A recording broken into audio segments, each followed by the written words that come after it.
안녕하십니까. 12월 25일 예수 성탄절 오전 11시를 가리키고 있습니다.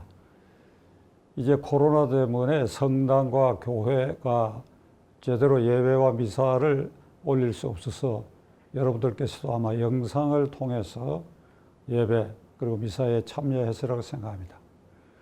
저는 가톨릭 신자로서 오래전부터 어느 때인가 성경 읽기를 일상화하는 걸 포기해버렸고 미사 참여도 드문드문하는 아주 불량 신자가 되었음을 여러분들에게 고백합니다.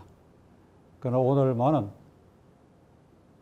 영상 미사를 통해서 기도와 침묵의 시간을 갖도록 하겠습니다.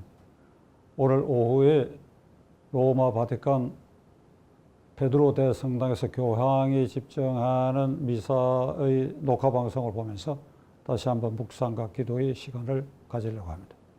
온 누리의 평화가 오기를 기원하는 이런 날 또 이 자리에 앉아서 우리의 삶의 문제, 얹지 않은 정치 문제를 또 이야기하게 된 것을 하나님께서 너그럽게 받아주실는지.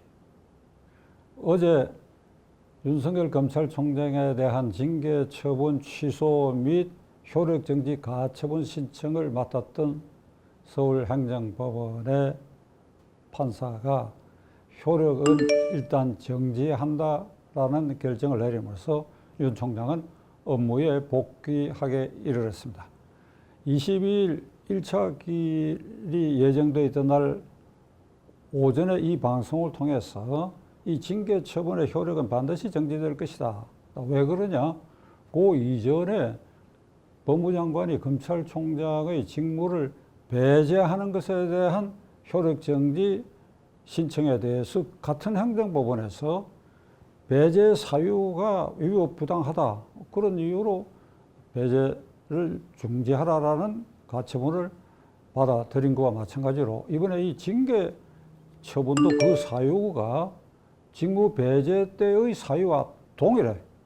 거기다가 더더구나 징계위의 구성 절차, 심사 내용, 그 다음에 피징계자, 그러니까 윤석열 총장 측의 반론권을 전혀 주지 않는 이렇게 막장 드라마식으로 징계위를 운영한 게 누구의 눈에도 분명하기 때문에 저는 그날 아침 방송에서 똑부러지게 얘기했습니다.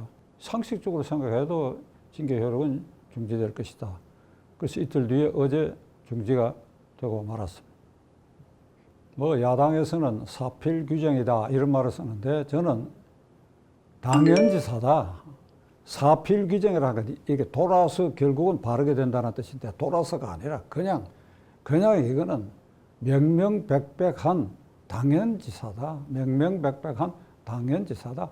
명명백백한 당연지사를 이것이 문제가 된다고 징계에 올린 문재인 대통령과 추미애 장관 참 한심스럽게 짝이 없습니다.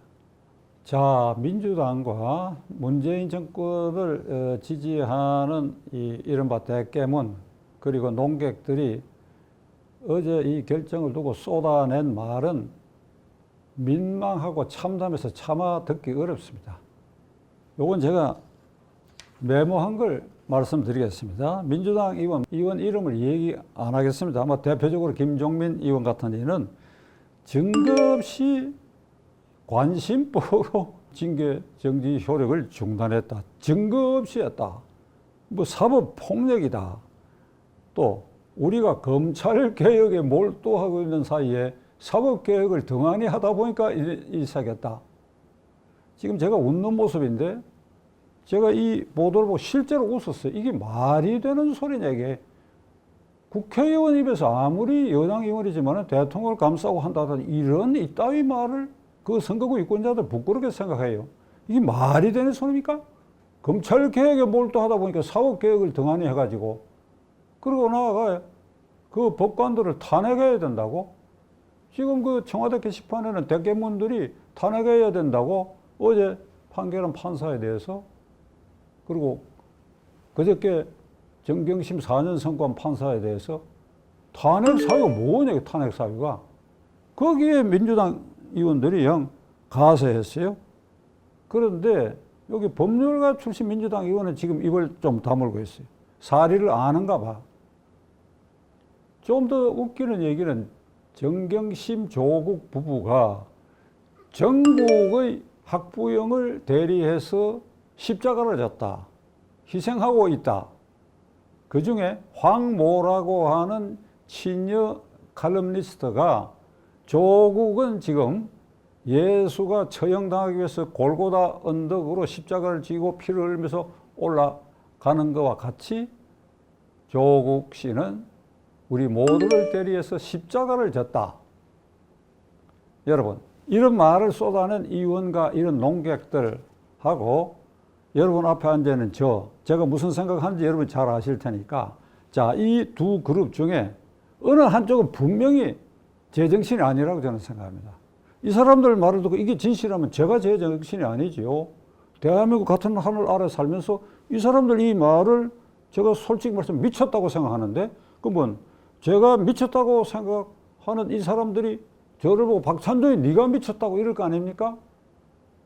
그 시청자 여러분들 한번 판단해 보십시오. 어느 쪽이 이성을 잃은 것인지. 분명히 한 부분은 이성을 잃었어요. 우리가 이런 나라에 살고 있는 겁니다. 문재인 대통령은 국가원수인 대통령으로서 정경심 조국 사태의 재판 결과를 몹시 걱정을 했고, 윤석열 총장 징계 처벌에 대해서 취소 및 효력 정지 신청에 된 것에 대해서도 몹시 신경을 쓴 흔적이 월요일 날 대법원장, 헌법재판소장, 중앙선거관리위원장, 국무총리, 국회의장, 그러니까 나머지 셋은 둘러리죠. 그러니까 핵심은 대법원장이고 준핵심은 헌법재판소장. 이게 검사 징계법이 위헌이라는 거 헌법 소원을 해놨기 때문에 윤석열 총장 측에서.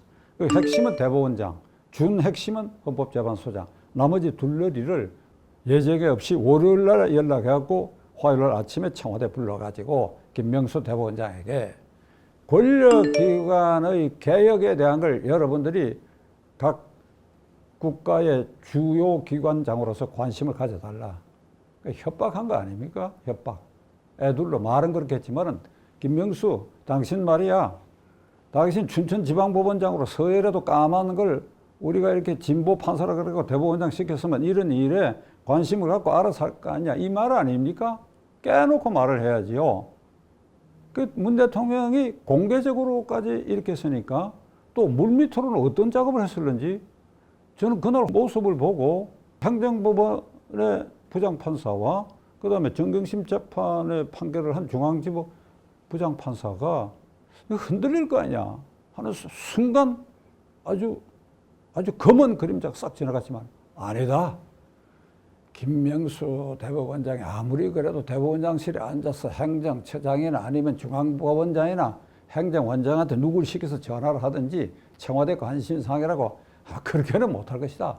만일 그런 흔적이 당장 아래에 어느 날 나타나면 그는 만고역적이 될 텐데, 그러니까 이게 두 사건이 모두 상식적으로 판단해 보면 징역형이 선고돼야 되고 징계는 정단돼야 되고 이게 명백한 일인데 얼마나 문재인 대통령이 주말을 넘기면서 불안했던가 하는 그 심리를 저는 예측할 수가 있습니다.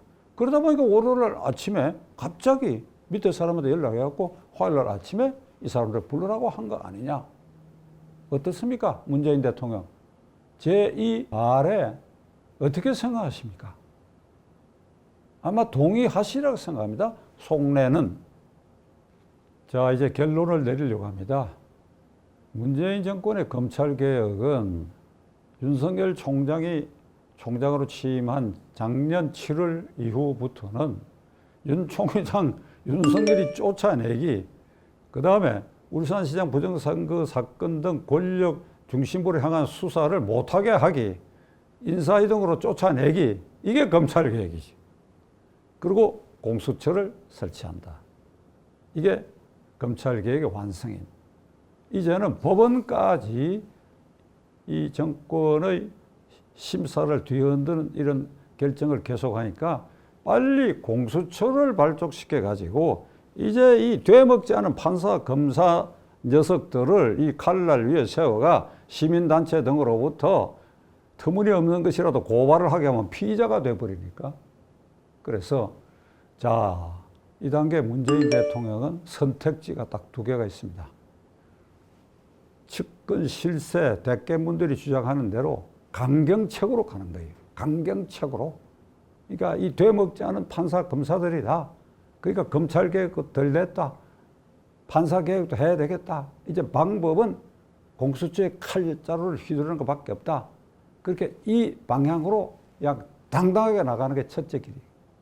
둘째는 이 단계에서 민심이 완전히 돌아섰구나.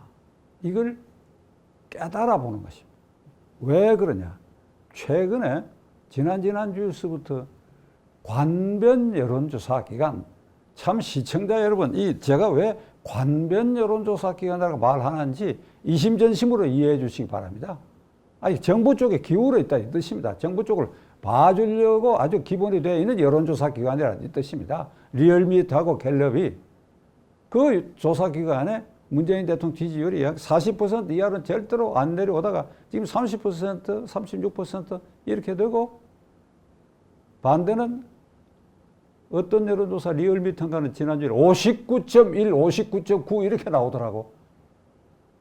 제 혼자 생각 참 간교한 짓을 하고 있구나. 이게 60% 넘는 게 틀림없는데 60%다 돼. 60% 되다. 이것보다도 59. 얼마다? 문재인 대통령. 제 느낌으로는 대통령 지지율이 20% 전반으로 봐야 합니다. 광화문이 조용하지요.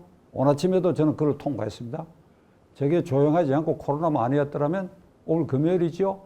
이미 지난주에 어떤 결판이 났고 내일 모레 토 일요일 날 거기서 폭발적 민심이 청와대로 향하게 될 것입니다.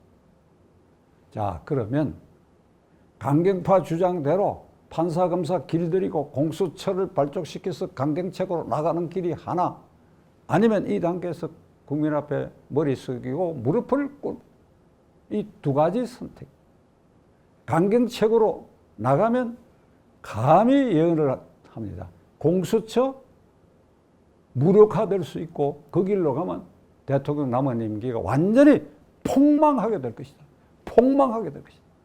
그러지 않고 이 단계에서 내가 이러한 오판이 있고 잘못된 부분이 있다. 공수처 발족을 당분간 보류하겠다. 그리고 머리 숙여 사과할 말을 하는 그런 초심으로 돌아가는 이 두 가지 선택밖에 없습니다. 문재인 대통령에게 말씀드립니다. 저는 이 방송을 통해서 두 차례 2300년 전에 중국의 한비자가 한 말을 이렇게 글자로 써서 쳐들어 보여드린 일이 있는데, 문재인 대통령 다 알아들으실 테니까 한비자의 말을 이 아침에 한번 새겨보시기 바랍니다. 비리, 법, 권천, 세상의 모든 이치도 권력자가 법률로 다스릴 수가 있다. 그러나 그 법률도 마음에 안 들면 권력을 얼마든지 짓누를 수 있다. 검사 징계법 무시하고 검찰총장 임기인데도 징계 회부하고 헌법에 근거가 없는 공수처도 만들고 권력과 그렇게 할 수 있다. 그러나 종당에는 그런 폭력적 권력 행사가 어떻게 되느냐? 하늘을 거스린다. 하늘을 거스린다는 것은 망한다는 뜻이다. 어떻게 망하느냐? 쫓겨나고 감옥에 가고 그렇게 된다. 이거. 문재인 대통령도 저와 같은 가톨릭 영세 신자 아니십니까? 그런 성탄절을 심사숙고하는 성탄절을 보내시기를 간곡히 부탁드립니다.